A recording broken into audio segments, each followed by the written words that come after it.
সেই আনন্দই হলো যথার্থ আনন্দ, যা দুঃখকে অতিক্রম করে দেন মানুষের কাছে আসে। আজকের দিনটি আমার জন্য ঠিক তেমনই একটি আনন্দের দিন। হ্যালো ভিউয়ার্স, আসসালামু আলাইকুম। চলে এসেছি নতুন আরেকটি ব্লগ নিয়ে। ভিডিওটি শুরু থেকে শেষ পর্যন্ত দেখলেই বুঝতে পারবেন আজকের দিনটি আমার জন্য কেন এত বেশি আনন্দদায়ক। আনন্দের যেমন কিছু মধুর ভাষা আছে, তেমনি তার পিছনে লুকিয়ে থাকে কিছু দুঃখের সময়। সৃষ্টিকর্তার কাছে আমি আর আমার মেয়ে যা চেয়েছি, আলহামদুলিল্লাহ আলহামদুলিল্লাহ, আল্লাহ আমাদেরকে তাই দিয়েছে আজকের এই দিনটিতে। কেন বলছি আজকের দিনটি আমার জন্য আনন্দের? তার কারণ হলো আজকের এই দিনটিতে আমার কোল আলো করে এসেছে আমার ছেলে হানাফ ইসলাম। আজকে ওর জন্মদিন। ঘটা করে জন্মদিন পালন করার মতো ওই আনন্দটা কেন যেন হয়ে ওঠে না আমার। কোনো কিছুই করার তেমন একটা প্ল্যান ছিল না আমার। সারাদিনই খুব যেমন তেমনভাবেই কেটে গেল। আমার শাশুড়ি বলেছিল যেহেতু আজকে ওর জন্মদিন, সেজন্য 2 রাকাত নফল নামাজ পড়ে দিতে। ইভেন আমি তাই করেছি। কিন্তু তার মধ্যেও পরিবারের কিছু সদস্য থাকে, ওরা চায় আনন্দটা সবার মাঝে ভাগাভাগি করে নেই। রাতের 9টা বাজে আমার ছোট ভাই হাজির হলো একটা কেক আর দই নিয়ে। খেতো আমি আর আমার মেয়ে পুরোই সারপ্রাইজড হয়ে গেলাম। একটা সময় ছিল কারো বার্থডে হলে কেক কাটতাম, বিশাল বড় আয়োজন চলতো, ছবি উঠাতাম। বাট কেন জানি এখন কোনো কিছুই আর আগের মতো ভালো লাগে না। আমার ছোট ভাই কেক নিয়ে আসাতে দেন সবাই বসে একসাথে কেক কাটা হলো। তার মধ্যেই ঘটে গেল একটা অঘটন। কেক তো সবাই বেশ ভালোভাবেই কাটলাম। দেন আমার ভাইকে আমি কেক কেটে দিব, দেন সে বলল যে আমি কেক খাবো না, আমাকে তুমি দই দাও। দেন দই বাটিতে করে আমার ভাইকে দিলাম। দেখলাম কি দইগুলো নষ্ট। কি আর করার, এত রাতে দইগুলো আবার সিজল থেকেই এনেছিল, সিজলে আবার নিয়ে যাওয়া সম্ভব ছিল না।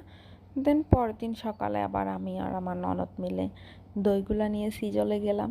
ভেবেছিলাম হয়তো ওরা চেঞ্জ করে দিবে না, কিন্তু না, তারা অনেক বেশি কোঅপারেটিভ। সাথে সাথে আমাদেরকে দইগুলো চেঞ্জ করে দিল। যাই হোক, অনেক কথাই বলে ফেললাম। মামা কেক দই এসব বানাতে আমার ছেলে মেয়ে দুজন অনেক খুশি হলো। তারা রাতে কেক কাটলো। এই আর কি, ছেলের বার্থডে এভাবেই সেলিব্রেট করলাম। তেমন একটা কোনো কিছুরই আয়োজন করা হয়নি। আসলে আমি নিজেও অসুস্থ, আমার শরীরও তেমন একটা ভালো না যে কোনো কিছু করব বা সবাইকে ইনভাইট করব, তাই কাউকে আর ইনভাইটও করা হয়নি। ইনশাল্লাহ ফিউচারে হয়তো বড় করে কিছু করব, আশা আছে। আজকে যেহেতু আমার ছেলের জন্মদিন ছিল, সবাই আমার ছেলের জন্য দোয়া করবেন, আল্লাহ যেন ওকে সুস্থ রাখে, ভালো রাখে। এর মধ্যেই আমি আবার বিকালবেলা নাস্তার জন্য কিছু তালের পিঠা বানিয়েছিলাম। তালের পিঠা বলতে এগুলো তালের বড়াই বলা হয়। তালের রস দিয়ে বানানো হয়েছে। আমি ভেবেছিলাম অনেক বেশি তালের রস দিলে হয়তো বা পিঠাগুলো অনেক বেশি মজা হবে।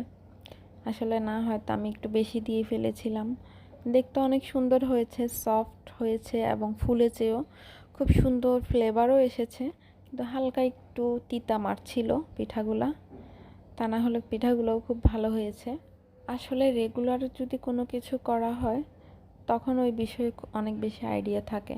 হঠাৎ করে যখন কোনো কিছু করতে যাই, একটু না একটু প্রবলেম বা একটু না একটু এদিক সেদিক তো হয়েই যায়।